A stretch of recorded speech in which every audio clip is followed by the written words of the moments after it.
MLA साहब, सिराफला जी, ex MLA साहब, विमला जी, हमारे चेयरमैन साहब दीपाली जी, सम्मानित मंच और यहाँ खोर में उपस्थित अनेक गांव की सरदारी, सम्मानित बुजुर्गों,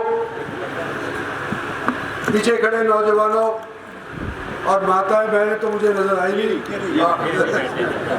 माताओं बहनों, आप सभी से हम सब मिल करके वोट मांगने आए हैं और वोट मांग रहे हैं लोकसभा का।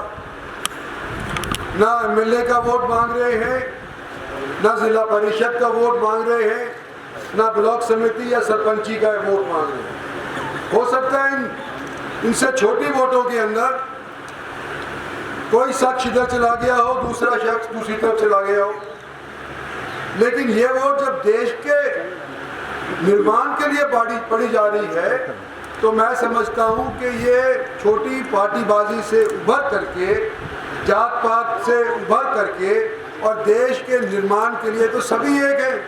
तो सभी से मेरी प्रार्थना छत्तीस बिरादरी से, भाइयों, नरेंद्र भाई मोदी को तीसरी बार प्रधानमंत्री बनाने के लिए मेरे को अपना वोट दो, बटन का दबाओ तो कमल के फूल का 25 तारीख। और जैसा मैं आपका कैंडिडेट हूं, जाना पहचाना, कई सालों से आपने देखा है, अब इस उम्र में तो बदलने का नहीं। जो मैं कहता हूं सो करता हूं, कम से कम उसको करने की कोई कसर तो नहीं छोड़ता। और जो आज तक मैंने कहा है वो यही है कि आप लोगों की दी हुई ताकत को मैं अपने निजी स्वार्थ के लिए इस्तेमाल नहीं करूंगा।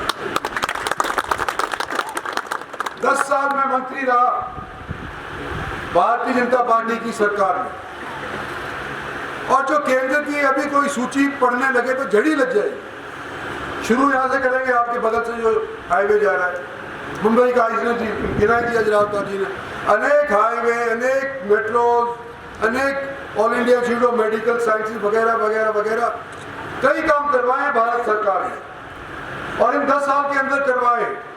और इन 10 साल में से 2.5 साल तो ऐसे गुजर गए जो काम हो ही नहीं पाए क्योंकि कोविड आ गया।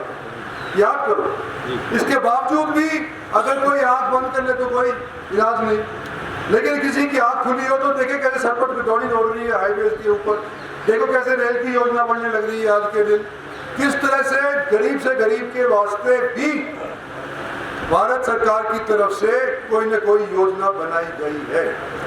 तो आपके अजीज के तौर के ऊपर, हम सफर साथी के तौर के ऊपर आपने पहले भी मुझे सराहा है, आज भी यही निवेदन करता हूं कि जो मेरे को सराहो तो इस बार तो ऐसा तो कर दो, मेरा लास्ट इलेक्शन लोकसभा का शायद होगा कि रिकॉर्ड टूटना चाहिए, जब तो बात बनेगी ना। अब लोग यूँ कह रहे हैं कि जो जीतेगा जीतेगा, अरे जीतेगा तो सही, चलो कोई बात नहीं, तो 50% वोट हुई तो मैं क्या जीता, 7 लाख और लोग तो 8 लाख की भी कह रहे हैं, तो कितना पड़ेगी, 8 लाख के वोट नहीं चलेंगे बक्से में।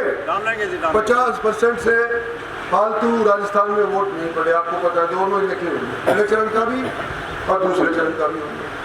50% क्या मायने रखते हैं हरियाणा के अंदर 80%। तो हमारा जो दूसरा कैंडिडेट है वो आप ज्यादा हो, आपको तो 5 साल तो परखने में लग जाएंगे उसको। तो मैं परखाया आपका, और आपके लिए काम करने के लिए 5 साल के लिए और तैयार, जो 10 साल में काम किए उससे अव्वल काम अगले 5 साल के अंदर करना चाहते हैं, इसलिए आपका सहयोग चाहते हैं। और अपनी बात खत्म करने से पहले एक बार और कहना चाहता हूँ, 25 लाख का हमारा हल्का है, 25 लाख वोट का सबसे बड़ा हल्का है हरियाणा में, तो कम से कम है, और भी जगहों से भी बड़ा हो सकता है। और 4.5 लाख वोट ऐसी है जो नए बच्चे खड़े हैं ना पीछे को, नौजवान और लड़कियां, मतलब 18 से 23 साल वालों की वोट पिछली बार नहीं पड़ी, अब 4.5 लाख वोट हो गई है वो जो नहीं पड़ी थी। तो पहली वोट जो आप लोग डालोगे बच्चों, वो देश के निर्माण के लिए डालियो। मैं यही आपसे निवेदन करना चाहता हूँ। धन्यवाद।